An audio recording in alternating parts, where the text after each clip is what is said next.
যার কথার চেয়ে কাজের পরিমাণ বেশি, সাফল্য তার কাছে এসে ধরা দেয়। কারণ যে নদী যত গভীর, তার বয়ে যাওয়ার শব্দ তত কম।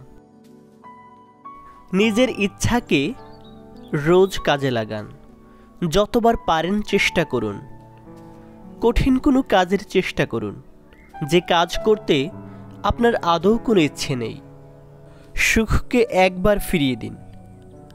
অন্তত একবারের মতো সুখের মায়া ত্যাগ করুন। সামান্য সুখেই যদি আপনার মনে সন্তুষ্টির জন্ম হয়, আপনার মধ্যে কখনো বড় বড় সুখকে পাবার আগ্রহ জন্মাবে না। আপনার জীবন এখানেই থেমে যাবে। যতবার আপনি ছোট ছোট সুখকে ফিরিয়ে দিবেন, ততবারই আপনার মাঝে বড় বড় সুখকে পাবার আগ্রহ জন্মাবে, আকাঙ্ক্ষা তৈরি হবে। আর এটাই হলো ইচ্ছা সমন্বিত কাজের পথ, নিয়মিত কাজের পথ, সৎ উদ্দেশ্যে প্রণোদিত কাজের পথ।